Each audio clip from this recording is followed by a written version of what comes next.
Hey, you guys, happy Tuesday. Trisha Turner here with another episode of Walk Away Wealthy. The reason that we bring this podcast to you every week is to bring you positivity, ways to improve your life and your business, and to help you change your life. So we believe that everybody's got a story to tell. We believe that if you pay attention to the right people, it can help improve your life. And so I am super excited today to bring to you someone who is an expert in things that a lot of people are wondering about.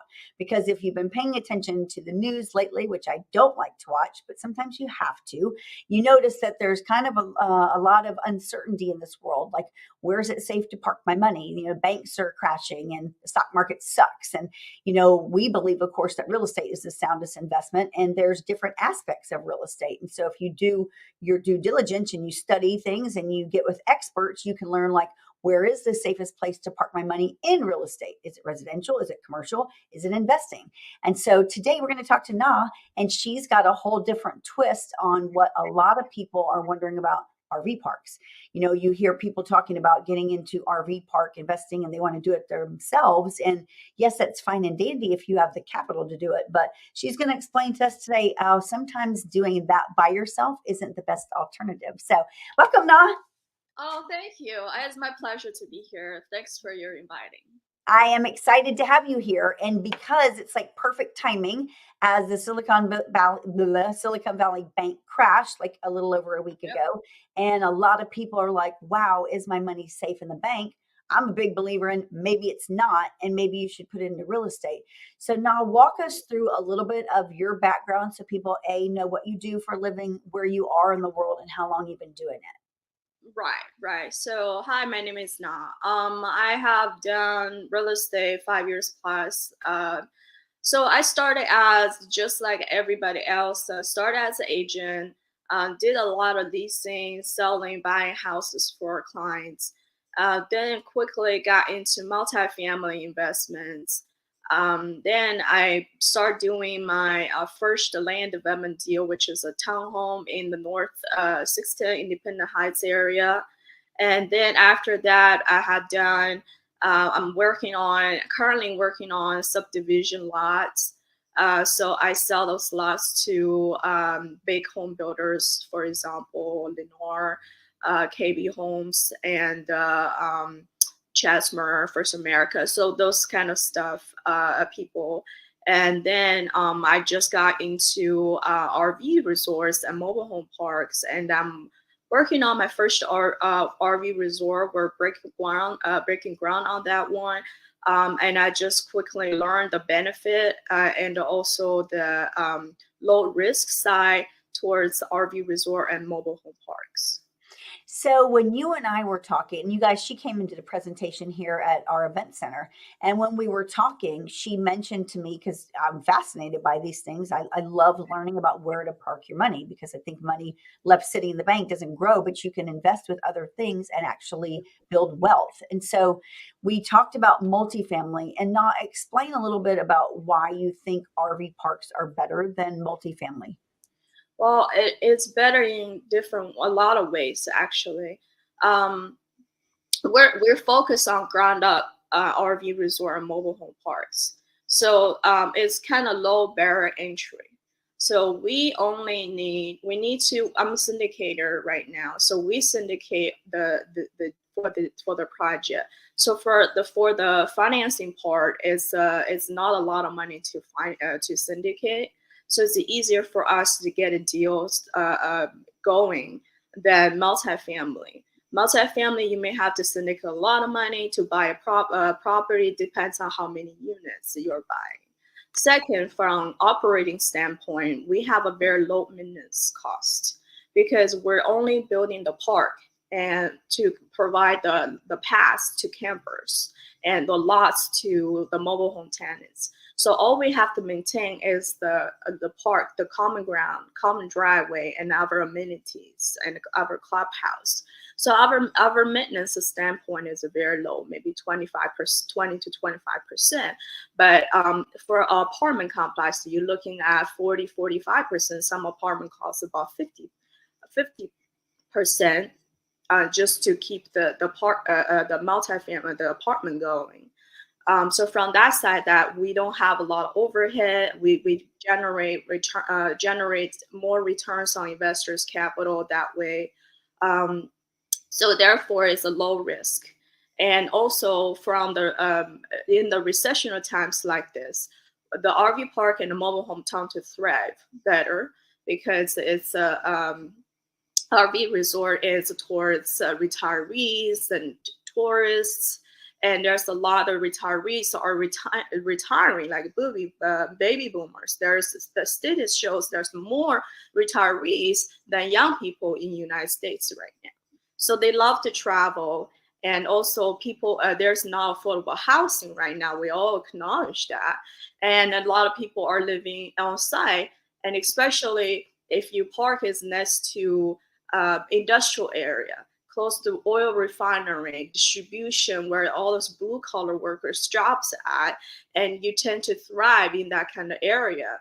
And for mobile home parks is even better because we're catering to people that are low income.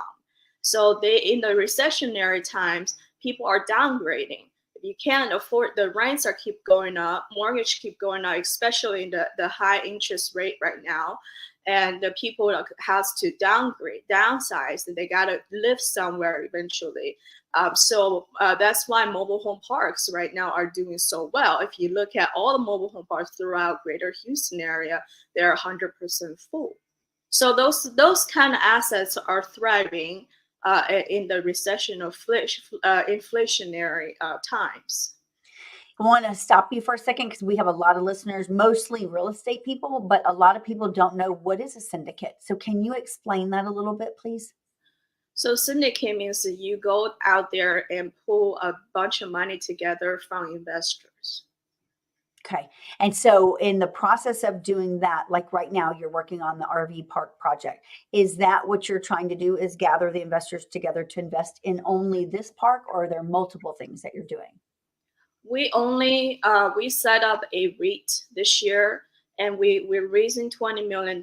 We only focus on RV resort, ground up RV resort, and the mobile home parks. Okay. We don't buy or acquire any existing assets because the reason all this RV resort, mobile home park are selling very low cap right now because the market is so good on those assets. So those sellers are tend to selling very low cap because they know what they have, and so it's just not good to acquire. It's always the best to build a ground up one, and that way you can max out your returns for your investor. Yes, it's gonna take a while because we have to go through all the city entitlements, approval, all that stuff, but it's gonna be a worth it at the end after we start building, stabilizing, all that stuff. So you guys, if you don't know what a REIT is, it's a real estate investment trust. And so when you, like, she's pulling money together, $20 million, if you're an investor in to get to that $20 million goal, walk us through, like, what does that look like for the investor? Like, what does your initial investment look like? Kind of what are terms and what can they expect? Right. So we set up the REIT. The structure is $25 million. $25,000 minimum each share. And then you can subscribe more, of course. You will be the shareholder of the REIT. And we all know there's a difference between just being an investor and shareholder. So if you're a shareholder, you have more control on where this REIT going. And so if we elected right now, we're our PPM, our operating agreement just came out this week. And I have a lot of people are waiting to receive those paperwork because they're ready to park their money in the REIT because they love the sector, they love what we build, what we do. So I'm about to send it to all my investors, so they will be shareholders. So every project we buy, every land and project we build, we have to notify all the shareholders. And if we're elected to be a REIT, right now we're a fund, but we have to elect to be a REIT when we get to 100 shareholders. There's certain qualification we have to meet to be a REIT. So when we become selected as a REIT, all those projects we do, all the changes in the REIT, we have to notify our 100 shareholder, and they have the right to dictate where the REIT goes, because there's got to be voting rights there. People got to vote and in the same alignment. So the benefit of it, of course, is your shareholder. And also there's a lot of tax benefits when it comes to investing REITs. And for example, there's tax benefit on the dividends that we distribute out to you. On the investor side, they can write off certain dividends we can distribute as a capital return off capital. Return off capital. There's difference between return off capital and return on capital. So we can distribute as a return off capital. So that part of dividends is the investor don't have to pay taxes on it. And also REIT is highly has a lot of benefits. So a lot of REIT profits are actually has a lot of tax benefits. So we distribute 90% by law every quarter to shareholders. But because of the tax benefits, so almost every quarter we distribute 100% of REIT's taxable income to our shareholders. And also we have a lot of benefit for foreign U.S. holders. For example, we don't have to withhold any percentage of the value of the REIT. Or the percentage of their shares in United States if they invest in REITs. And also the REIT is it will be qualified as a BDI. So what that means is that certain dividends that investor receive can qualify additional 20% deduction. So there's a lot of benefits, but of course I advise every one of my shareholders to consult with their CPA and about all the details, but those are just some of the benefits of being participate and being part of the REIT we're setting up. Okay, so you guys, she's looking to gather $20 million. So now that $20 million, is that just to fund only this one project? Is that multiple projects? And what's the timeline in that? Yeah, so the $20 million we're trying to do about 13 projects. And on this 13 project, we're trying to do 7 RV resorts and 6 mobile home parks throughout Greater Houston area, because we believe that Houston is a great place to start with. There's plenty of opportunity out here that we can provide value and bring great parks and communities to people here. And then eventually our strategy is we'll move to Dallas, and then we'll move to Florida. We think Florida is another great market for the asset we're trying to build. I love that. So if someone, say, was going to invest $25,000, your minimum offer, what kind of timeline could they look at as far as getting their return back, investment back, and what does that look like? Yeah, so from the day that you put in 25,000 we're looking at a year and 6 months to finish the project. So, but we're gonna start receiving cash flow, stabilizing the park about 2-3 months after that. So you're looking, but anyway, it takes 6 to 8 months to build. But we will pre-leasing, like say, for example, 70% of the construction at the 70% of the construction, we'll start pre-leasing, getting people on the waiting list, stuff like that. After we finish 90% of the construction, we're gonna start moving tenants or RV campers in. So during it takes about 10 months to get entitlements and drawing approved. You know, we usually the land we purchase doesn't have a utility, so we have to build our own utility, which we have to get approved from a certain authority. So we get all those plans approved, takes about 10 months, and then it takes about 2 months to get financing secured, and then takes about 6 to 8 months to build. So you're looking at the whole timeline. You're looking at a year and 8 months before we see any cash flow coming. Okay. And this happens to every ground up development deal. This is just the process everyone goes through, but the return is much more attractive than buying something on premium price. So then is the plan to hold that asset for a certain amount of time and then sell it, and then the investors get their money back plus their profit? How does that work? Yes, this part is similar as a multifamily. Will build and operate for 5 years, so we're gonna sell it at the end of 5 years. But it's new builds. The first 3 years, we don't believe we'll have a lot of maintenance issues because it's brand new build. On the on the fourth and the fifth year, we have to do maintenance. We may have some maintenance occur, and we have to spend some capex on it. That's time when we're gonna sell. So it's same as multifamily, right? Right before you have to do your maintenance, and you want to sell to someone else. Definitely.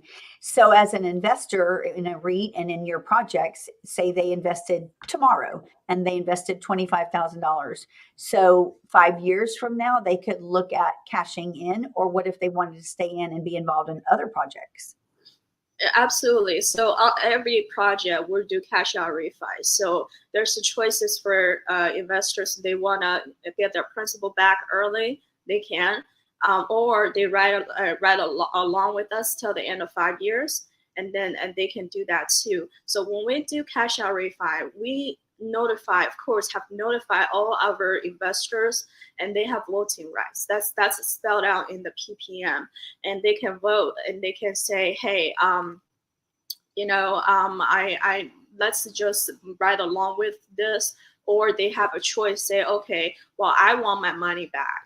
So so at that time we notify if they want their money back, they can do that. If they want to ride along, then we still give that return to them. If they get their money back, then we probably give them a little bit percentage just because we appreciate their participation initially, but it wouldn't be the full. We have waterfall structure, so we wouldn't be distribute the return, the dividends to them just like a waterfall. Maybe just a little bit return as our gratitude. You know what I'm saying? Because they already got their principal back. So, right.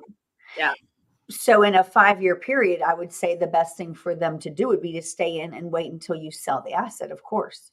Absolutely, because that way they actually get dividends every quarterly and along with 5 years, so they're getting more dividends.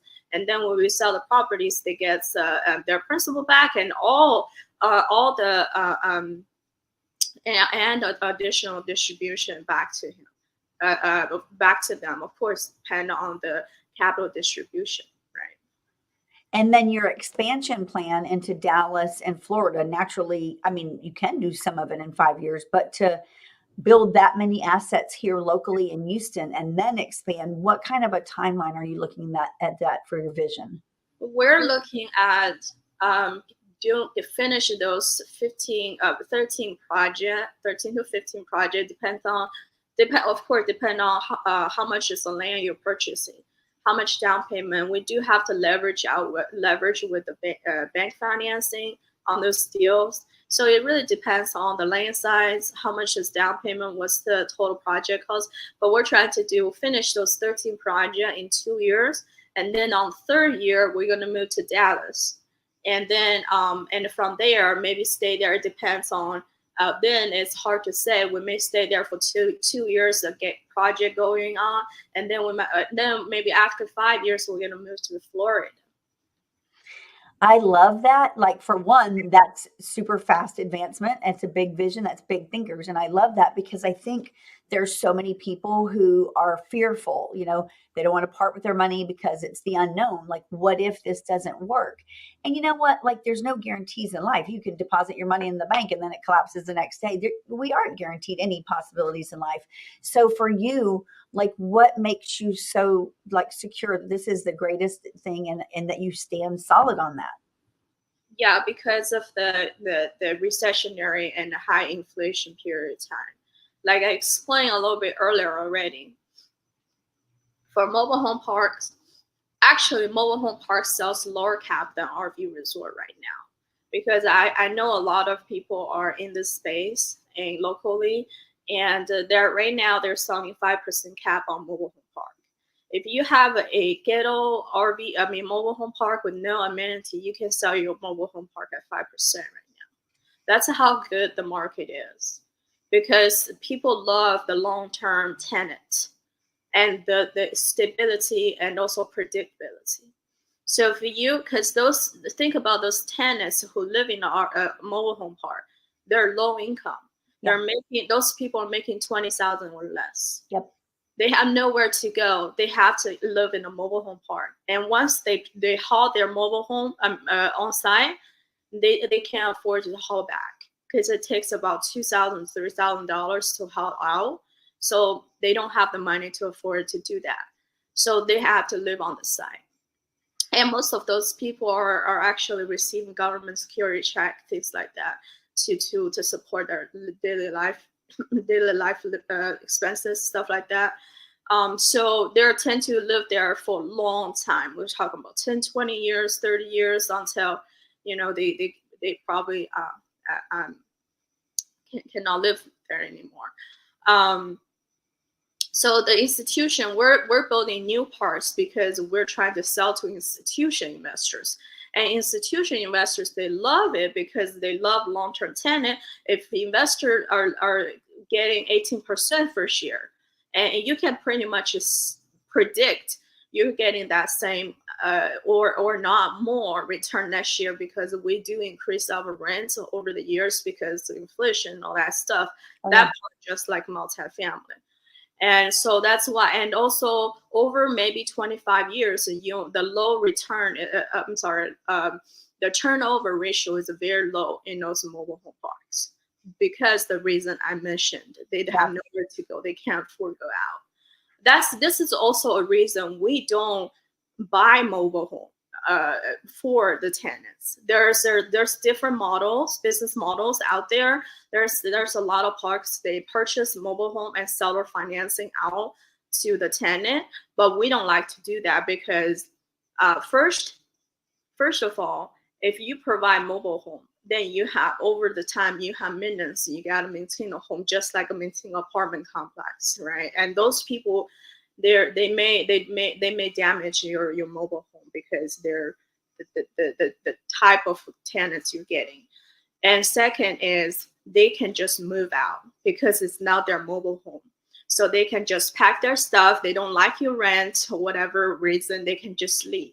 But we are just providing the lots. They bring their own mobile home. So this way, it kind of force them to live longer, because they cannot move their mobile home out because they can't afford those money. So that's our business model. That's why RV resort is another great sector, because of a lot of people cannot afford buying houses that is 200, 300,000, 400,000 homes. A lot of people right now, they're buying RVs and they travel over around the U.S. and they can live on RV park.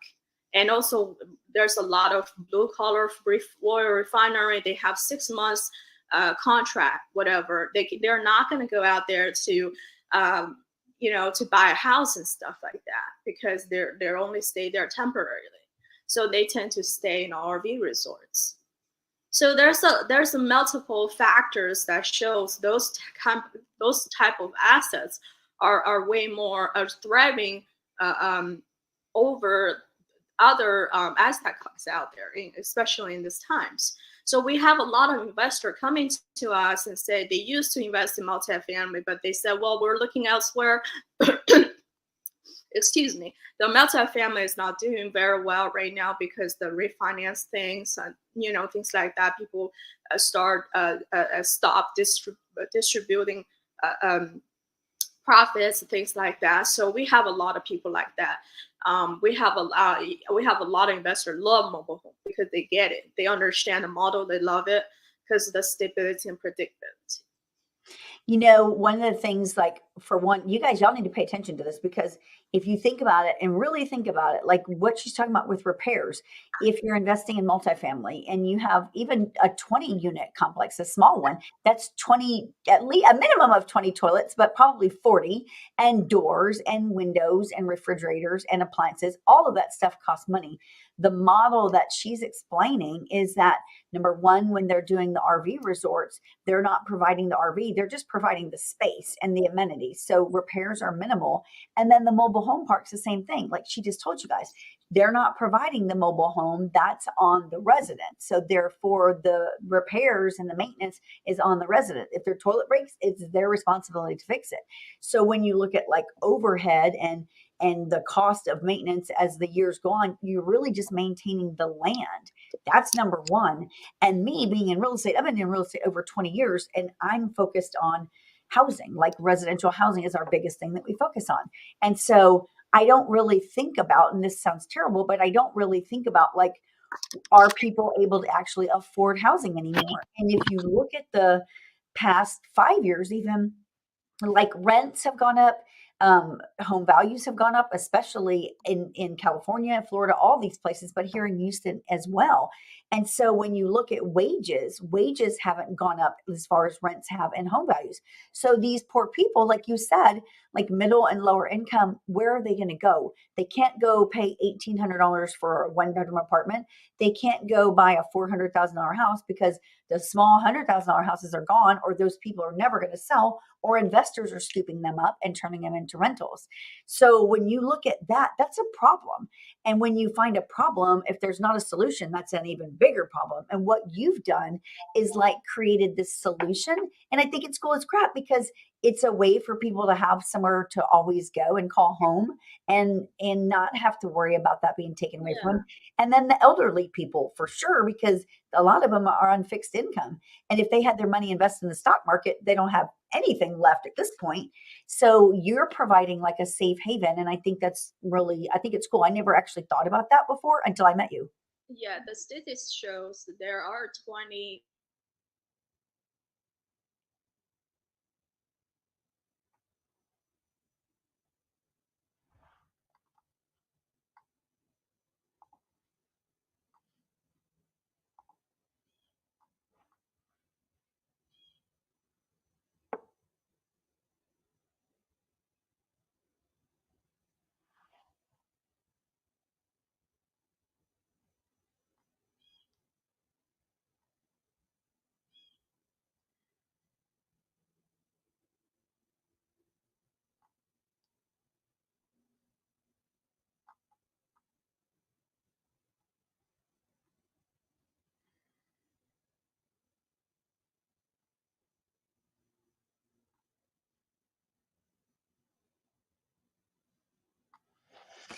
Okay, so I think she lost signal, so we'll wait for her to jump back on. I was like, what happened? I think she froze. So we are going to run this for a few more minutes and wait for her to jump back on. But for one, we're going to be definitely getting more involved in this, because if you've been paying attention to real estate, we definitely believe real estate's the safest investment for you to place your money, whether it's investing, whether it's, buying your own American dream home, or whatever it may be. When you look at, like, where is it safe? When you're looking at this model, for one, it's a minimum investment. She says $25,000 can get you in. So that's super cool. I know there are a lot of places you can invest with and a lot of people you can invest with. A lot of them want a minimum of $100,000, which of course limits the amount of people that can get into it. A lot of them, you have no control over any decision making, any kind of a timeline. With this project and this group, There is definitely a timeline. She's talking about 5 years. She's also talking about everyone being a shareholder. And so that when you talk about that kind of aspect, like she said, there's decision making. People are aware of what's going on. People are aware of, like, is this a good decision? Do we want to be involved in this? Or, you know what? I don't think this is a good decision. I actually want my money back. If you pull out early, of course, you're only going to get your initial investment back, but at least it's safe and you can actually get your money back. Let me see if she's coming back on. Here she comes. So sorry, I think my internet just dropped. It's like, what happened? No worries. It happens all the time. It's real. It's live, right? It's all good. Yeah, so there are only 20,000 parks in the United States. So what that means, there's no enough supplies to those people. And so also there's a building enforcement. So what they call, like we call building requirements or building ordinances that from city or county, and a lot of them they could a lot of city actually they don't like those kind of developments, so they make it very hard for developers come and develop. And or some of the city, like city of Houston, they just say no, we don't allow any mobile home park or RV park. So there's a scarcity out there as well. So we deal mostly we deal with county land, which county land has no public water. We have to do private utilities, which is not a problem for us. We're doing it. We're done it. That's part of the deal anyway.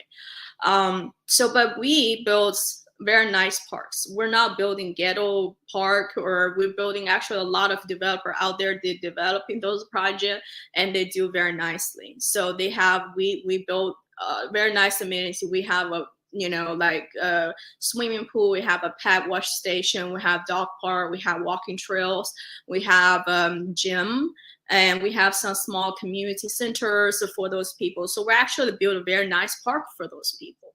So a lot of people, they're coming in, they're building nice parks. So it's different. It's really definitely different than before. They're just providing basic living shelter for those people and no amenity for them whatsoever. But now people like me coming in, we're building nice parks where we have more service, more amenity for them to use. So it's actually a nice park for them to live. Yeah, I love that. And then I know you walked us through your model where you're building 100 units or less, or 100 pads. Is that correct on the RV resorts? On the RV resort, we're building 99. On the mobile home park, we're building 98 lots. Why is that you're keeping it under 100? There's a capacity on the utilities.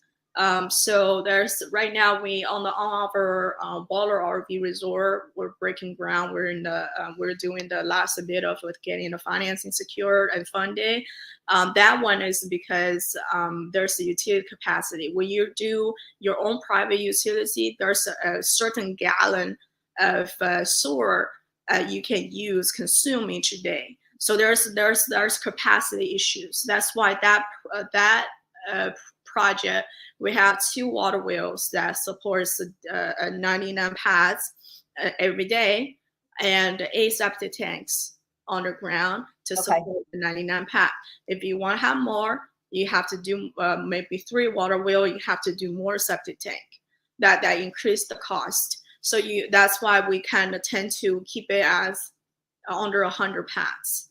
So we can have supported by 2 wheels and a septic tank.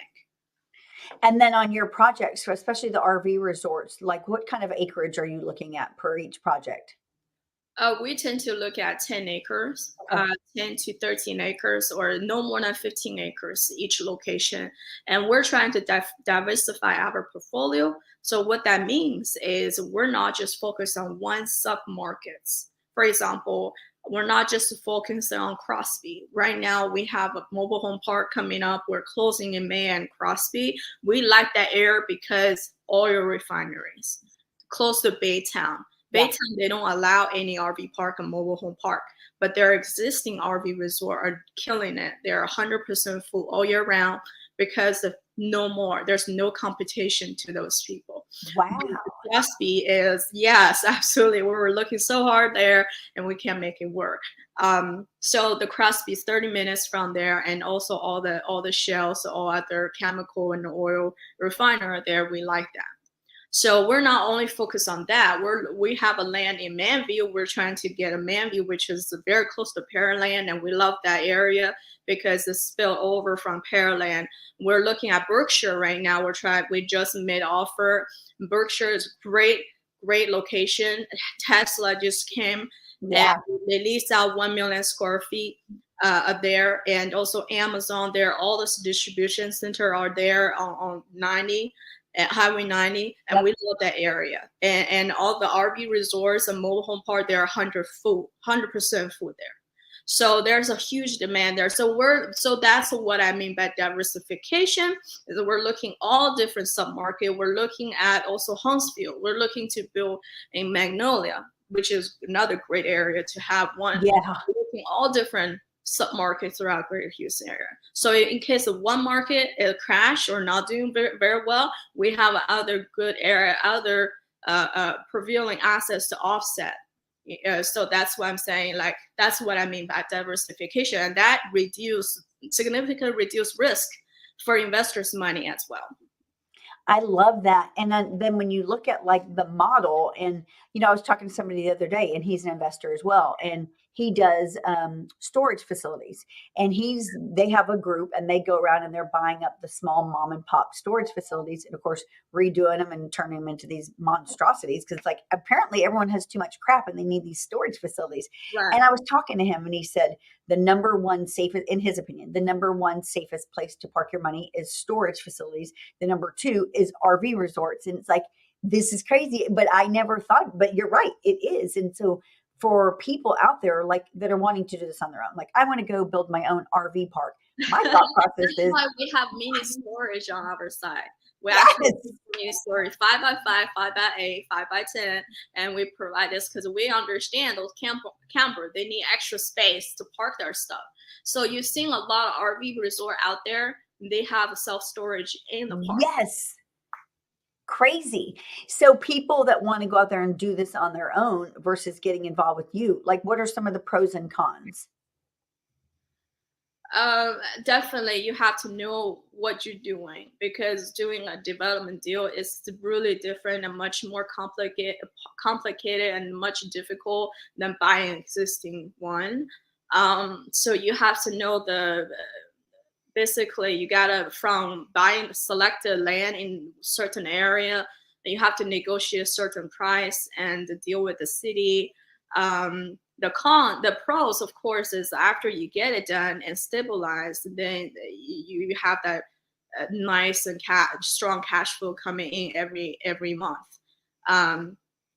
But you have to go through all these steps, and you got to deal with the city. You got to make sure you get a good contractor who can finish the job on time, and know some of the construction, have some background on that. And you definitely, if you have never done a development deal, I really strongly, you have to partner up with somebody who has done it before. And you don't want to throw your money somewhere you don't even know. It's like throwing in the dark, and you don't even know where you're going. And you will lose money that way for sure. And the key to a ground up project is to get it done fast. You have to get it done fast. And when you start that construction, you every month that interest you got to pay back to the bank, and that accumulates fast. You really need some good crew who can get it done in a short amount of period. So that's the key of doing constructions. So for the listeners out there that are thinking, I want to get involved in this, I want to invest in this, what is there like a timeline as far as cutoff goes? Do you have a certain deadline where I've got to have this money by this date, and then there's no more investors? What does that look like? Right. So we have 400 shares right now. Each share is 25,000. Okay. After that 400 share being issued, we have 100 shares that we issued for 50,000 per share. So if you use that 400 shares, you can come in and buy the 100 shares. So each share 50,000. So we have the 3 tiers. After that, we have 50 shares. That is $100,000 per share. So we have 550 shares issued total in 3 different tiers. Okay. People who come in early, they can get cheap shares. Yeah. So if you come in early, of course, I designed this way because I want to give more incentives for investor to come in early than later, because you're paying more on on the shares. Oh yeah. The reason the reason we also there's another reason we designed for this is because one of our exit strategy for our REIT is we're going public. As soon as we get to 100 million asset AUM also under management, we're going to entertain public market. But of course, that's a decision we're all my shareholder and our management team will have to decide if they want to go public or not. But that's we have 3 different strategies, of course, but one of them is going public. So if you come in early and with the cheapest shares, of course, you make more money at the end. Yeah. So yeah, that's why we designed this way. I love that. Now I could like sit here and pick your brain forever. Y'all, for one, I mean, you got to think about long-term. Like I'm in real estate sales and I tell all of our agents all the time, you can't just continue I mean, you can if you want, but you shouldn't have a long-term plan of just selling houses all your life when you could get involved in so many other things. You can sell houses too, but why would you not get involved in investing? It's so much more like rewarding and fun. And I mean, if you get with the right people, less stressful too. So I want to really encourage you guys to reach out to Na, get involved in this. Like, here's an opportunity right in front of y'all. She just told you there's a 5-year plan. There's multiple projects. There's expansion. There's big opportunity for you to get in now. Hey, Na, what's the best way for people to get a hold of you and learn more about this? They can, my phone number is right there. They can contact me. I think the best way, just call me as all my investors just call me. And my potential investor, we're closing this, the New Kinney RV deal next month. And we're closing the Crosby mobile home park in May. I got a lot of investors right now. They just call me. So just call me. That's the best way. But I can leave my email somewhere else as well. Let me leave my email here too. Yeah, we'll put that in the chat too. And y'all, again, you know, you can just pick her brain. If it isn't for you, it's not for you. But if you've got $25,000 or maybe you don't, but maybe together as a family, y'all could gather it up. Again, there's no risk to you. The risk is your investment. But like she said, if you feel uncomfortable at some point and you want out, she can give you your money back. You're not going to get profit on it, but you're going to get your money back. And she's taken all the risk. And when you look at that, it's like, if I can gamble on something and 10x it, what if you can 10x it in 5 years? I'm pretty sure you're not doing that in the stock market and the bank right now. Oh no.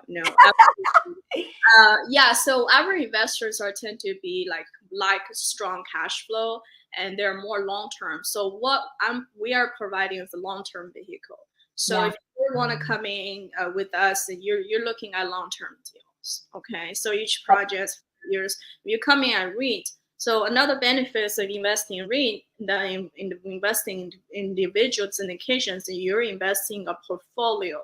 Okay, the REIT has 13 to 15 projects. You're investing in 15 projects. You're not investing just one deal and one deal.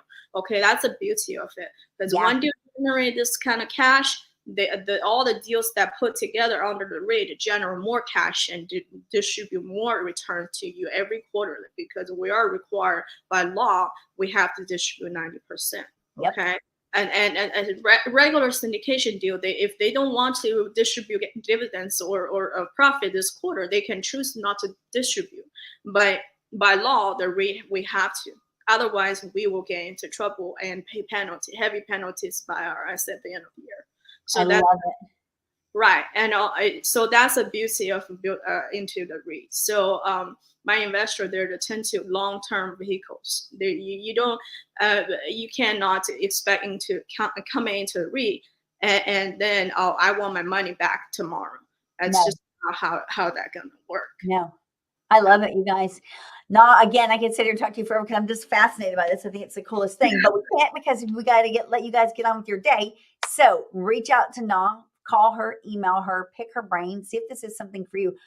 Just individually, I just want you guys to know I'm definitely going to be with her and investing in her because I believe in this model and I believe in her and the vision. So I'm excited about that. So I'll be definitely, if y'all want to pick my brain too, once I get involved in it, go for it. But she's going to be your expert on that one. No, any final thoughts on this? I sent you the Google Calendar, Trisha, as well. Yes, you did. I got it. Yeah. So we'll be doing lots of stuff together. Yes. Okay. No, thank you for doing this. My pleasure to be on here. Call me if you have any questions. Definitely. You guys have a great day. Bye, y'all. Okay. Bye-bye.